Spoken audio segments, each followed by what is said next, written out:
नमस्कार। लोक बात में आपका स्वागत है। मैं डॉक्टर मयूरी मिश्रा आज आपके समक्ष एक कहानी पश्चाताप प्रस्तुत कर रही हूँ। बहुत पुरानी बात है। मैं इंटर की परीक्षा पास करके स्नातक में पहुँची थी। महाविद्यालय में प्रवेश लेकर नए माहौल और नए लोगों से मिलने की उत्सुकता भी थी और खुशी भी। समय के साथ साथ नए लोगों से मिलना भी हुआ, कुछ दोस्त भी बने। पास में ही एक साईं बाबा का मंदिर था। अक्सर मेरे साथ की सहेलियां कॉलेज से 2 क्लासों के बीच के अंतराल में उस मंदिर में जाती थीं। मैं अक्सर उनको जाते देखती थी। एक दिन उनके आग्रह करने पर मैं भी उनके साथ गई। साईं मंदिर जाकर मेरे मन को बहुत शांति मिली। एक अलग तरह के सुकून का एहसास हुआ। लोगों से सुना तो बहुत था कि साईं बाबा के मंदिर में बहुत शांति और सुकून है, वह देख भी लिया।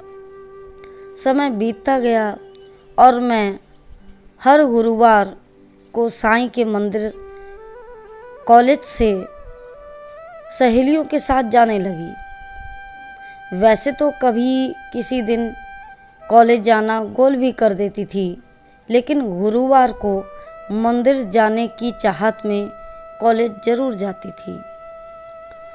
दिन पर दिन आस्था बढ़ती गई और एक समय वो आया कि जब मैं अपने मन का दुख और तकलीफ़ भी मंदिर जाकर साईं को बताने लगी और मुझको बताकर एक अलग तरह के सुकून का एहसास होता था।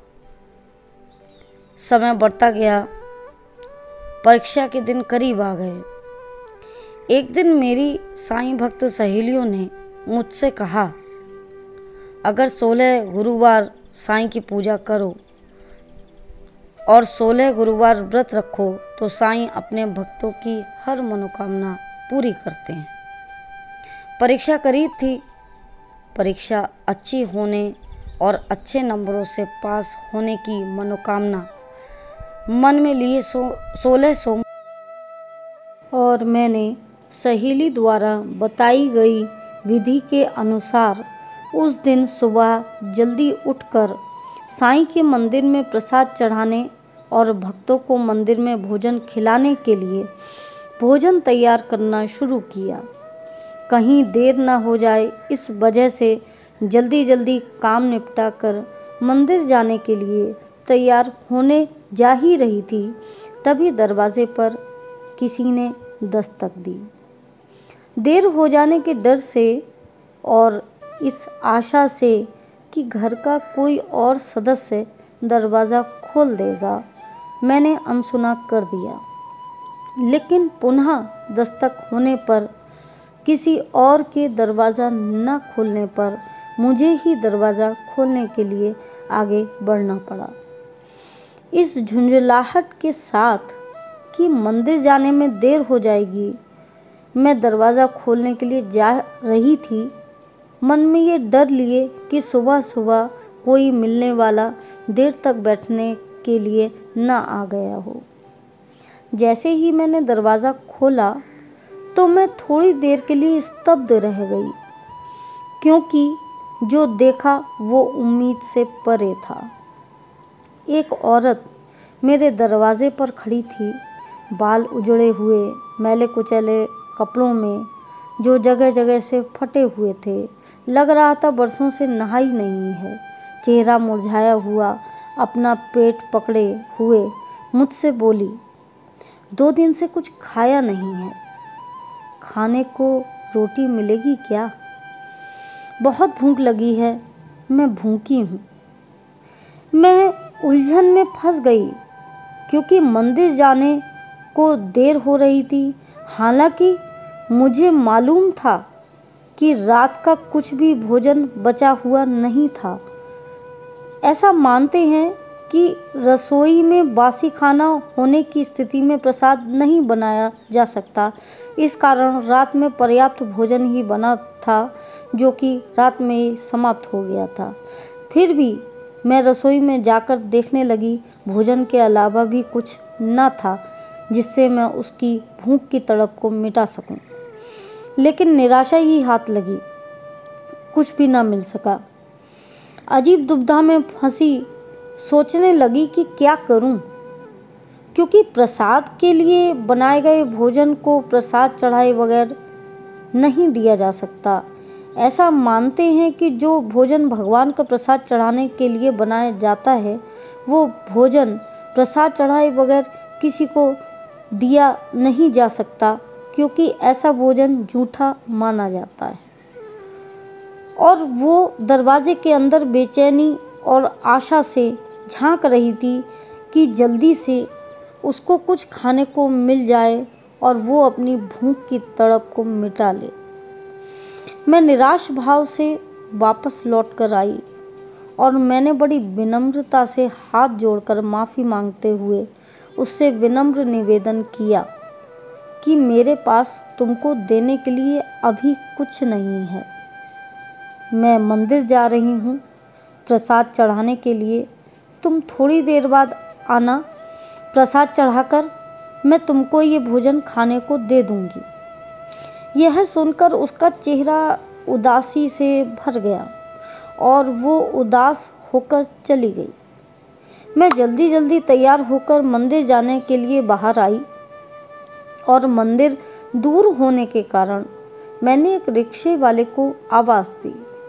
वो आया। मैं उस रिक्शे पर हाथ में भोजन की सामग्री लेकर रिक्शे में बैठकर मंदिर की ओर चली। रास्ता खराब होने के कारण सड़कों पर जगह जगह गड्ढे थे और मैं रिक्शे वाले को ध्यान से चलाने के लिए बार बार कह रही थी। अचानक सामने से मोटरसाइकिल से टक्कर होने के डर से उसने रिक्शा दूसरी ओर किया। सड़क पर गड्ढा होने के कारण रिक्शे का एक पहिया गड्ढे में चला गया और मैं रिक्शे सहित ज़मीन पर आ गिरी। फिर ज़मीन से उठकर अपने को संभालते हुए जल्दी जल्दी अपने कपड़े झाड़े। कपड़े झाड़ते झाड़ते सहसा मुझे अपने हाथों में पकड़े खाने का ध्यान आया और मैं अपने चारों ओर ज़मीन पर देखने लगी और देखते ही मेरा हृदय दुख से भर गया, क्योंकि जो भोजन प्रसाद चढ़ाने के लिए मैं ले जा रही थी वह सारा भोजन तो ज़मीन पर बिखर गया। भोजन का एक दाना भी न बचा। मैं निराश होकर लौट आई और कमरे में चुपचाप बैठकर ये सोचने लगी कि आखिर मुझसे ऐसी क्या भूल हुई कि मेरा बनाया भोजन साईं के मंदिर में जाने से पहले ही सड़क पर बिखर गया। तभी मुझे उस औरत का ध्यान आया जो मेरे दरवाजे पर आई थी। सहसा भूल का एहसास होते ही मैं दरवाजे की तरफ भागी और दरवाजे पर जाकर उस औरत को दूर दूर तक नज़र दौड़ाकर देखने लगी कि शायद वो मुझे दिख जाए और मैं उससे अनजाने में हुई भूल की माफ़ी मांग लूँ। मैंने लोगों से बहुत पूछा, शायद किसी ने उसे देखा हो, परंतु वह नहीं मिली। हृदय में दुख के एहसास को लिए मैं लौट आई। सोच सोचकर अपनी भूल पर पछताती रही कि ये मुझसे क्या अनर्थ हुआ कि घर पर आए भूखे को लौटाकर मैं भगवान को प्रसाद चढ़ाने जा रही थी। अरे मैं ये कैसे भूल गई, इंसान का पहला धर्म दरवाजे पर आए भूखे को खाना खिलाना है। यही हमारी भक्ति है और यही हमारी पूजा। या क्या मालूम साईं मेरे दरवाजे पर मेरे सच्चे भक्त होने की परीक्षा लेने आए थे।